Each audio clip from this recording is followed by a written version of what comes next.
Um, Real quick, and it's been covered heavily, and you and I spoke about it when maybe a month ago, but as everyone knows, Michael Thompson sadly passed away from throat cancer. I don't think we touched on that last week. I think it happened right after our show or the day after. Thursday or Friday morning. Thursday night or Friday morning.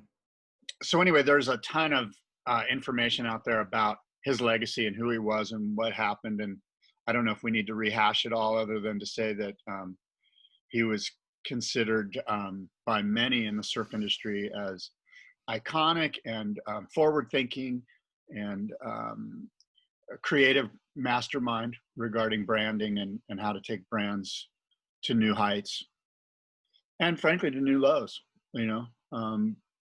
It's mostly glowing and probably as it should be the first few months after somebody passes away, but I think there's a dark side here that eventually I think he would be a fascinating biopic. Like somebody should do a real in-depth book or documentary on Michael Thompson and uncover it all. So tangentially, Barbarian Days is being made into a Hollywood film. Oh. And as I've been thinking about that, I keep thinking of all of the better films that could be made that haven't yet been made. Yeah. Like Barbarian Days, I don't really get where the conflict is going to be, what the story arc is going to be. It's a guy, on a journey around the world, but he doesn't have any real development as a the conflict, if I can interrupt. Yeah. Because you and I spoke about this. The conflict is, in my mind, it's sort of the conflict that we all go through. Like we're 20 and we say to ourselves, we're going to do this forever. This is who I am. I'm identifying as a surfer. I'm going to go on these journeys and discover waves for the rest of my life. And the conflict is real world pressure is kind of pulling on you. Like, oh, you know what? Your parents need you to go get a college degree. And the people around you, as you learn and get that college degree, are kind of doing different things. They're going into the professional space. And for me, there's the conflict with William Finnegan, is that he's a little bit embarrassed that he still wants to be that 18-year-old kid, but those around him are like going, dude, grow out of it. And he kind of, and somehow he pulls it off. You know what I mean? And along the way, he's a little bit embarrassed professionally to say that he's a surfer. Right. And I totally get that with the specularization of our culture. And that makes for a good memoir, especially because he could write it. And if you have talent as a writer, you can add all of this interest in the places, the locations, the setting, and the characters that you meet. But that doesn't make a good movie. A good movie has a very traditional and a very predictable equation. And you just follow that equation. And it's 3 acts. And there's a certain arc to it. And in the 3rd act, this major conflict comes to a head, and then you see resolution for the final 10 or 15 minutes of the movie. And there needs to be an antagonist that you're fighting against. And it could be a concept, like you're saying, but that isn't a nefarious concept. And also, he doesn't go through any character development, or he doesn't go through enough character development. So you're right. He's conflicted by those things, but Will Finnegan starts off as being a good guy who's talented and has kind of all of the options in the world. And he finishes his journey being a good guy who's talented, who still has all of his options in his world. He doesn't lose anything by going on that journey. Well, if anything, if I can interrupt. Yeah. He finishes, he's basically every surfer's hero. Like everybody loves that book. Yeah. And so in that regard, he kind of finishes his journey. This thing that he was kind of embarrassed about has made him this icon. And it's won him a Pulitzer in the end. I mean, it took 30 or 40 years for it to come to fruition or to that conclusion. But ultimately, that thing that he's embarrassed by becomes his thing that he'll be known for. But juxtapose that with Michael Thompson.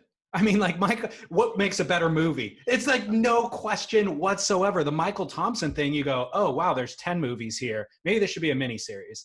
Like, which one do we do a movie on? Gotcha, MCD? Like, I would So much rather see a Netflix 10-part documentary on Thompson. That would be sick. But let's not totally. sell Philip Finnegan's movie short. We don't know who's producing it. We don't know what it's Yeah, about. we do. It Well, could. Oh, you do. Yeah. Stephen Gaghan he's got like a great track record, Right. but I don't care. Like Well, we they've don't know yet. hired. These are creative experts. I mean, they might surprise you. I agree with what you're saying. I'm excited for It it. seems rather vanilla. Like the book was, and as you know, it's often hard to slam, a brilliant book into an hour and a half, 2 hours into a movie. The ability to adapt a book into a screenplay is difficult. I'm excited for it, and I reserve optimism, but they have an uphill battle. Is all that I'm suggesting. And so, but again, let's juxtapose that with, yes, I mean, Michael Peterson, Michael Thompson. The list kind of goes on and on and on about figures who have actually had real conflict. And I mean, these are internal, existential struggles that they've had from their youth that they're constantly coming up against. And that ends up boiling over into these creative outbursts that earn millions and millions and millions of dollars and influence culture. And then on the wayside, erode all of their personal relationships and all that. Like, that's fascinating. That's way more fascinating. So maybe eventually something like that'll happen, or maybe a book has to be written about it first. But in regard to Michael Thompson and our kind of obituary, you're right. Much more positive has been said, which should happen after somebody passes away. But I think that's also partially because so much of his foibles were on the surface and well known and well discussed.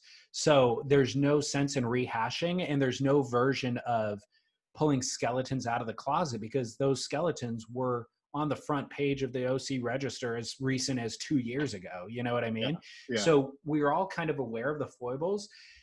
And even during all of those headlines and foibles, people still professed their love for him. Yeah. And it wasn't, oh, we're overlooking your addiction and your problems. Right. It was, despite your addiction and your problems, I still see the good in you and all of the contribution that you've made.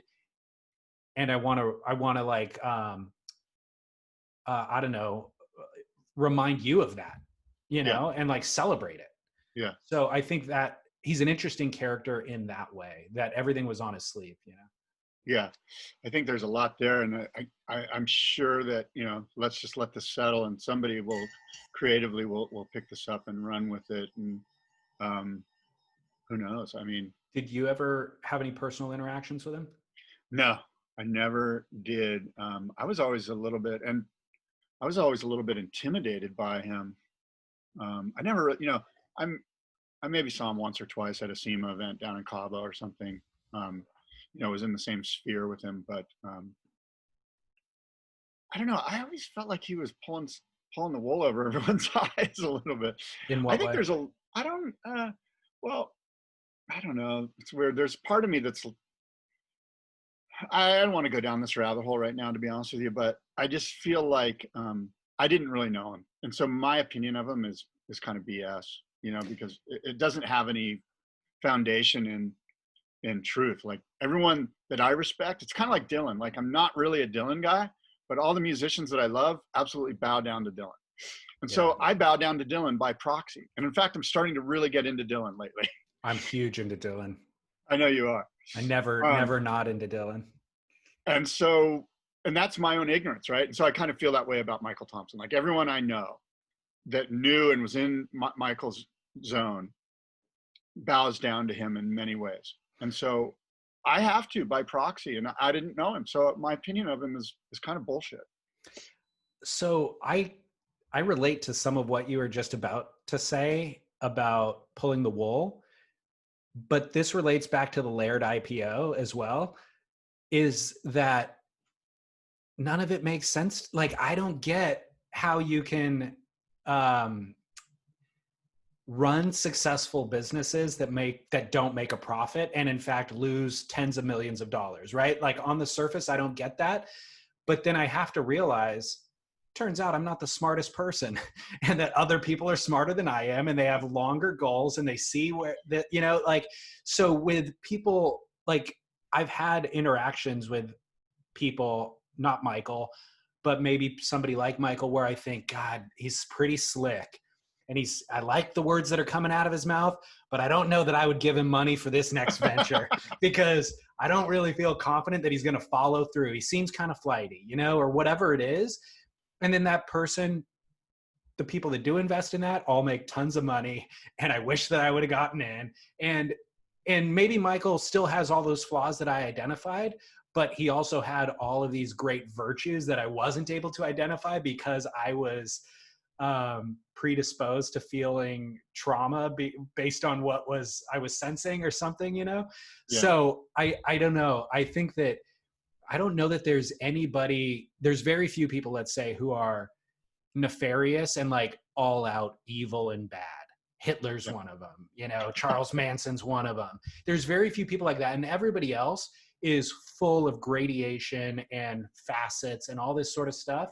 And ultimately want to feel loved and supported. And so kind of like, if you can take all that other stuff with a grain of salt, help them feel supported and foster their good gifts and keep your own space. Of course, you don't want to ever overextend yourself or become liable for their kind of shortcomings, but you can kind of give them what they need to help them be their fullest expression if you can keep a healthy distance as well. I do know that if they do ever create a series or whatever, bring his life to the screen in some fashion, that he has got so many gnarly stories. Like there are so many gnarly stories about Michael Thompson that are just kind of spoken hush hush at a trade show about what he did and how he did it and the parties that he had and the way that he spent lavishly. And you know, there was a Quicksilver ad a long time ago. I think it had Kong and Rabbit on it, and maybe Bruce Raymond or somebody. And it was, if you can't rock and roll, don't fucking come. That's literally what it said. And it was, I think, only in Australian magazines. I don't even think American magazines printed it. And Michael Thompson took that and was like, hey, fuck your rock and roll. I'm punk rock. And I don't care if you show up or not, because I'm here.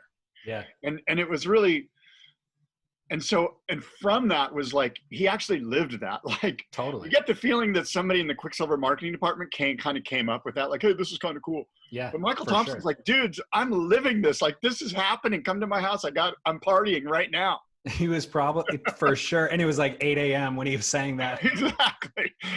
So I hope that they uncover and excavate all of those. You know, I mean, you can't uncover all of them, but he was this Liberace-like kind of character, you know, as far as like great comparison. The amount of stuff that he draped upon himself. That's a great comparison. And as we say all this, how much more do you love Michael Thompson as a character and a figure in our space than the board member executives that you don't even know their name of, that just wear a suit and tie to work every day? You know what I mean? Like, exactly. He's the best. Like, this is the best. Yeah. And the fact that then he paddles out and just charges pipeline, and let's be honest, doesn't have as much talent as most of the other people that are sitting in that lineup. And he doesn't care. It's just like, no, I'm going to go out there and charge it because I'm nuts. I would question that. I think he had plenty of talent and was equal to those that were in that lineup in 1975. And I think the film will prove that. Like, now, when he put a jersey on, was he as talented? Maybe, maybe not. Maybe he wasn't so inclined, you know? Well, then let me rephrase it. Much more reckless than all of the calculated surfers in the lineup.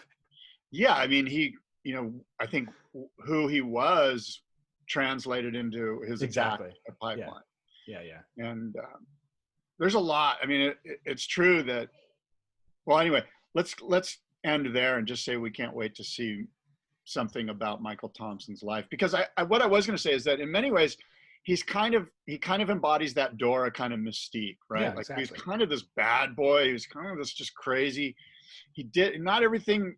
I think you said it really good a couple of weeks ago when you said, look, I forget exactly how you stated it. Do you remember how you were saying, look, I'm drawn to all of these things. I don't necessarily want to live my life this way, but I kind of am kind of like stoked that there's somebody that is, For even sure. though to their downfall they might not live long or what, whatever. Well, do you comparing him to Dora?